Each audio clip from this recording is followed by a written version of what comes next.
हेडलाईन्सचे प्रस्तुतकर्ता अभयचे जांभूळयुक्त जंबवासव, मधुमेहींसाठी संजीवनी।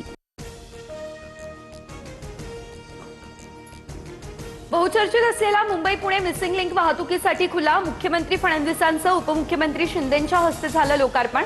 मुंबई पुणे प्रवासाचा वेळ अर्ध्या तासानं होणार कमी, टोलमध्ये कोणतीही वाढ नाही। मिसिंग लिंकवरील 2 बोगद्यांची गिनीज बुक ऑफ वर्ल्ड रेकॉर्डमध्ये झाली नोंद। जगातील सर्वात रुंदीचे बोगदे 23.5 मीटर अशी गिनीज बुक ऑफ रेकॉर्डमध्ये नोंद।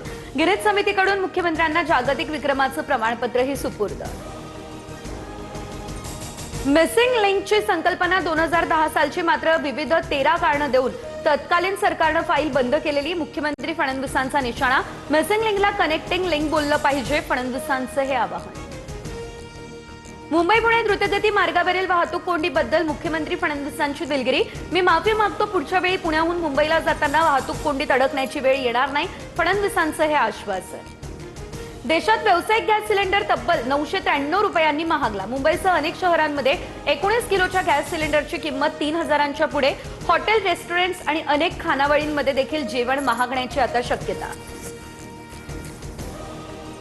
कच्च्या तेलाचे भाव वाढले, भारतीय रुपयामध्ये मोठ्या प्रमाणात घसरण झाली, तर अमेरिकन डॉलरच्या तुलनेत रुपया 95.34च्या नीचांकीवर। जीवनावश्यक वस्तूंच्या किमती वाढण्याचा अंदाज।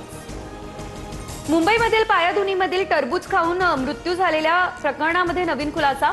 मृतांचे अवयव हिरव्या रंगाचे पडले असं फॉरेन्सिक चाचणीमध्ये समोर। मृतांचा मेंदू, हृदय आणि आतड्या हिरव्या रंगाच्या पडल्या। डॉक्टरांनी विषबाधेची शक्यता वर्तवली। भाजप पदाधिकाऱ्याकडून पुण्यातील कोंढवा परिसराची पाकिस्तानशी तुलना। कोंढवा परिसराला पाकिस्तानचे कराची असं संबोधलं। सोशल मीडियावर व्हिडिओ व्हायरल, कोंढवा पोलिसात गुन्हा देखील दाखल। राज ठाकरे यांना अश्लील शिवीगाळ आणि धमकी देणाऱ्या कांदिवलीमधील परप्रांतीयाला मनसैनिकांनी दिला चोप। मनसे कार्यकर्त्यांनी मारहाण केली, त्यानंतर त्या व्यक्तीने राज ठाकरेंसह मराठी माणसांची माफीही मागितली। पुण्याच्या केडगाव या ठिकाणी कुटुंब नियोजन शस्त्रक्रियेनंतर 22 वर्षीय महिलेचा मृत्यू। आरोग्य विभागानं चौकशीसाठी समिती नेमली। सर्जन डॉक्टरने एका दिवसामध्ये 97 शस्त्रक्रिया केल्या, अशा लक्ष्मण हाके यांचा आरोप।